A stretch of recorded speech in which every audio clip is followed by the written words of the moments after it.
Hello everyone, welcome to our first Algebra 1 lesson.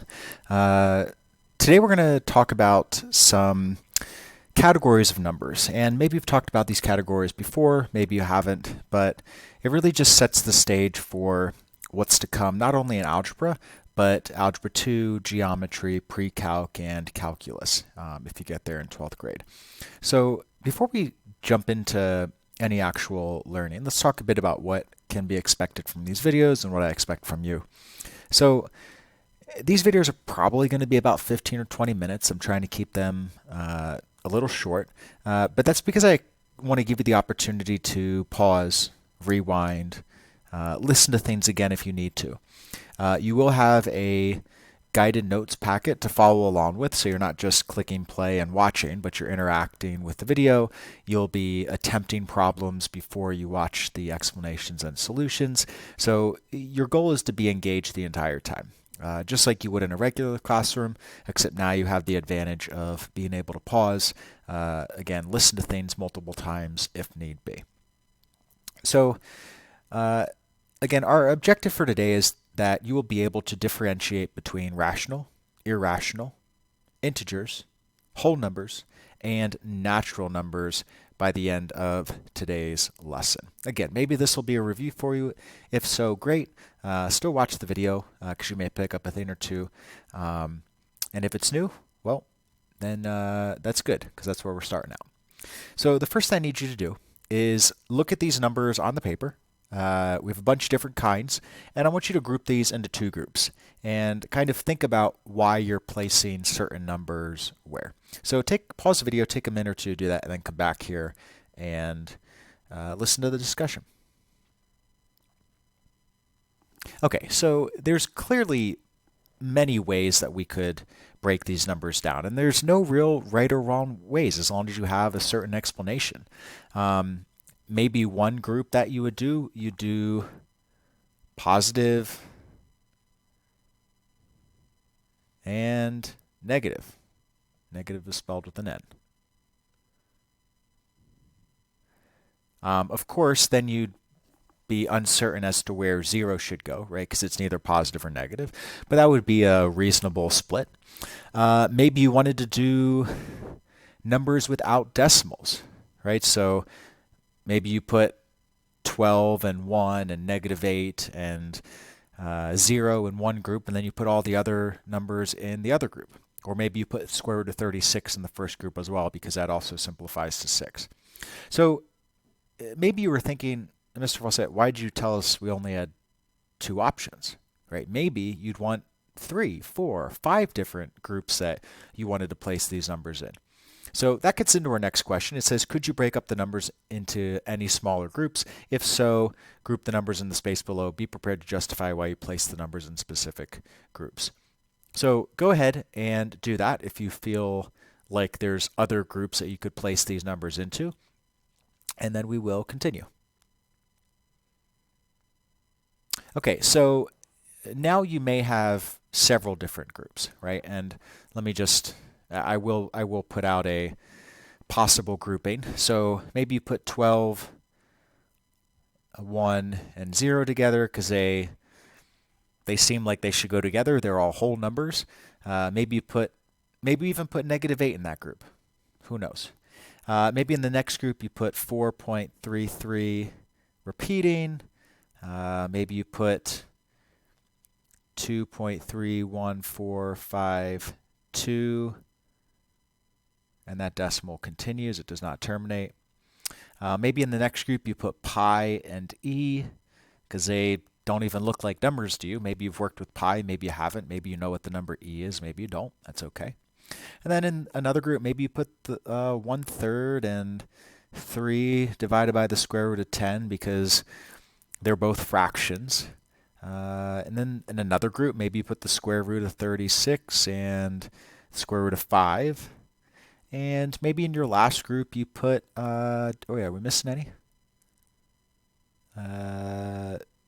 No, looks like we got them. So maybe you had 5 groups. Again, you could make arguments for a bunch of different groups. Today we're going to come up with some specific categories of numbers, and they all have certain characteristics. So we're going to have a little Venn diagram, if that's what you want to call it, going on, and we're just going to show the relationships between the different types of numbers, but also think about some of the differences as well. So the next page I have blank for us, and maybe you want to turn it horizontally. I'm just going to leave it like this for the video, and I'm going to be drawing off the page and whatnot. All right, so the first category of numbers that we're going to talk about is the real number system. So real numbers. Now, chances are, if you have thought of a number, or any number you thought of, any number that you've said, any number that you've heard, any number that you've read, any number that you have seen on a calculator, seen on a computer, these are all most likely real numbers.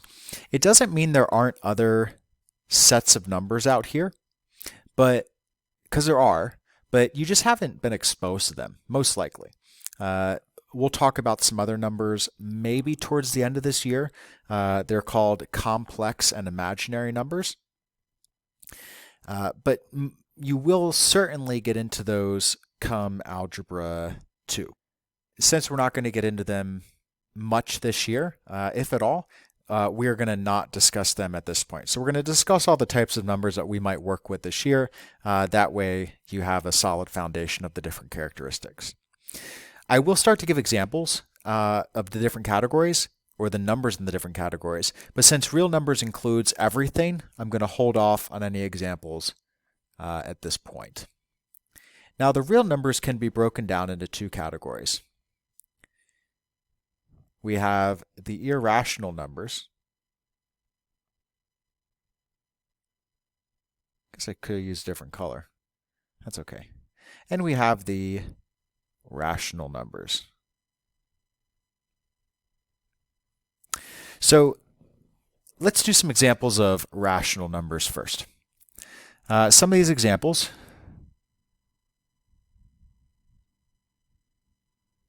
would be things like 3, -2, 0, 3/5, square root of 25, 0.6 repeating. Rational numbers are numbers that you could write as a fraction, where the numerator and the denominator are both integers. Now, we haven't talked about integers yet, so we'll kind of hold off on the formal definition. But rational numbers include a lot of different types of numbers, right? You have negative numbers are rational, you have positive numbers, you have zero, you have fractions, you have square roots, and you can have decimals. So rational includes a lot. Now, notice I included a specific type of decimal, right? I included a decimal that repeats. You could also have a decimal that terminates, like -4.3, right? It just stops. That's what terminate means. Irrational numbers are a little different. So you may think, okay, what types of numbers did I not list for rational? Because those must be in the irrational category. Well, numbers like the square root of 3. You would have no problem telling me what the square root of 25 is, right? That's because that's 5. But if I asked you for the square root of 3, you'd have to think a little bit harder. And you wouldn't be able to give me an exact answer, right? You may be able to tell me, well, it's between 1 and 2, maybe closer to 2. But you wouldn't be able to give me the exact answer, because the answer is a decimal that goes on forever and it doesn't repeat. So essentially every irrational number can be boiled down to a decimal that goes on forever and does not repeat. Okay, that's not the formal definition, but it's kind of an informal way of thinking about them. And then any other type of number that you know of would be a rational number. Okay, so if you can just remember what the rationals are, then you can remember what the if you can remember what the irrationals are, you can automatically know what the rationals are, because they include every other type of number. Okay, we can't break the irrational numbers down into any other categories, but we can break the rational numbers down into several more categories. So inside of the rationals, we have what we call the integer category. So integers, some examples would include -2, -1, 0, 1, 2. Oops. And we could continue these numbers on both sides. So the integers are just positive and negative numbers that don't have any fractional parts. Okay, so they're not decimals, but they are positive, negative, and 0. We can break the integers down even further, and we can do the whole numbers. The whole numbers include 0, 1, 2, 3, and they continue upwards towards infinity. Okay, so they just don't include the negative integers. All the other integers are okay. Last category is the natural numbers. This is the smallest category that we're going to talk about today. So the natural numbers. The natural numbers, they are exactly like the whole numbers, except we chop off 0. So 0 is gone, and we have every other positive integer. These are the numbers that you first learn, right? You first learn to count 1, 2, 3, 4, 5. Usually you don't begin with 0 when you first start learning. So the natural numbers are also known as the counting numbers, but natural would be the most formal name. So these are the categories. These are categories that we're talking about. On the next page, we're going to go into some more formal definitions, but I wanted to give you kind of a visual so that you could see, okay, what's the largest category? Well, the largest category is the real numbers because they include every other category. Okay, then we have the rational and the irrational. Those are the next two largest categories. We then can break the rational numbers down into these other categories, right? Integer, whole, and natural. So you can see that the natural numbers are the smallest set of numbers out of all of these, right? There's still an infinite, and this is going to possibly blow your minds right now, because it did mine when I first tried to think about it.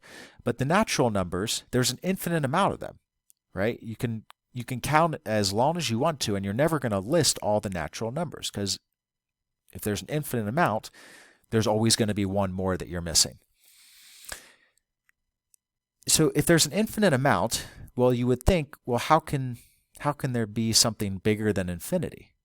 Well, it just so happens that there's levels of infinity. So some infinities are bigger than others, right? The number of whole numbers, we would say that it's infinite, but it's bigger than the natural numbers because it includes this number 0, right? And we can also work our way back up and see that the other ones are larger than the previous. Okay, let's do some formal definitions. Let's clear this. We're on to the next page. All right. So a real number is a number that represents a quantity that can be placed along a number line. And this isn't too hard to think about, right? If I have a number line, have 0 here, 1, -1.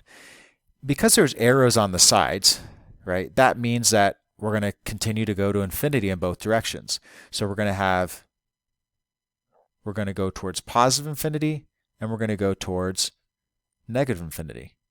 Well, every number that exists, that's a real number, is going to be somewhere on that number line. Now, it may be hard for you to know exactly where it is, right? If it's one of those irrational numbers with a decimal that goes on forever, but it's on there somewhere, right? You may not be able to plot it, but it is there.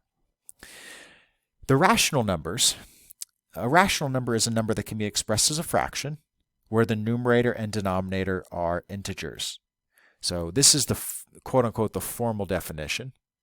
N is a rational number if and only if n equals p over q, where p and q are integers.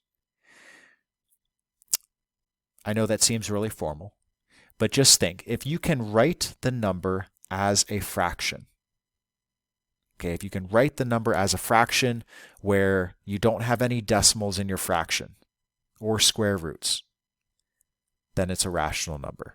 So again, numbers like 2/3, 3. Well, you may say, wait, 3, can we write 3 as a fraction? Well, we could, right? Just put it over 1. So 3 would work. What about like the square root of 36? That's not a fraction. Well, right, the square root of 36 is really 6, which we can write as a fraction because it's 6. Oh, we can write as a fraction as 6 over 1. You may think, can we write the decimal 0.6 repeating as a fraction? Well, we could. There's ways to turn repeating decimals into fractions, but we're not going to go there right now. But this would be equal to 2/3. So if we can write it as a fraction where there's no decimals in our fraction, then it's a rational number. On the other hand, irrational are all the numbers that we can't do that with. So again, if we have a non-terminating, non-repeating decimal, right, we can't write that as a fraction, it's irrational. If we have a square root that's not able to be simplified, so like the square root of 5 over 2, that's a fraction, but the square root of 5 is not an integer. So it's an irrational number altogether. Like I said, the irrational numbers I think are easier to understand because there's actually more irrational numbers than rational overall, but there's more types of rational numbers. So we have to think about more to think about whether it's rational. To see if it's irrational, we can just say, okay, is it a non-terminating, non-repeating decimal? If it's not, or if there's a square root that we can't simplify, boom, automatically irrational. Okay, an integer is a number that has no fractional parts. So if you look back at our examples on the previous page, right, these were the positive and negative whole numbers, but no decimals, no fractions. Whole numbers were the non-negative integers. So we just chopped up all the negative integers and we were left with 0, 1, 2, etc.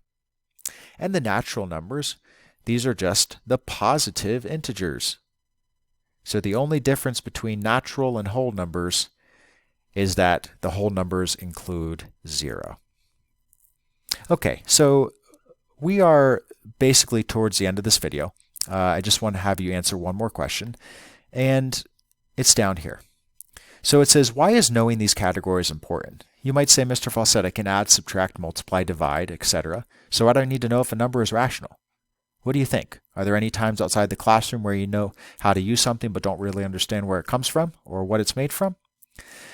Think about why it may be important to know these categories, or are there any benefits knowing these categories?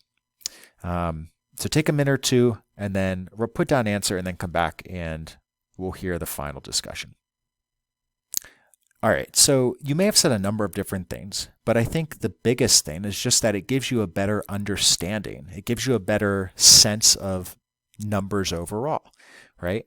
It's going to allow you to understand vocab better. It's going to allow you to understand things that you read, things that people say, different questions, because your vocab is more it's more deep than students that don't know what these numbers mean, right? If you have a question that mentions the word integer, and you have no idea what an integer is, well, you may know how to do all the math in the world, but if you don't know what integer is, you may not even understand the question. Same thing with those other categories. I think that's the biggest thing for you all right now, is knowing the vocab. It's going to give you a better understanding of questions that are being asked and just some differences between numbers in general. There's definitely some more benefits, but they may not be apparent until you reach some higher level math classes. So for now, just think, look, the better my vocab, the better I'm going to be able to understand things that are being said, as well as being able to understand things that I'm reading. you can compare it to English, right? The more words that you know, the more complex books you can read, right? If your vocab, if the words you know or the words that you understand, if that set of words is very, very small, well, the amount of books you can read and understand is very, very small.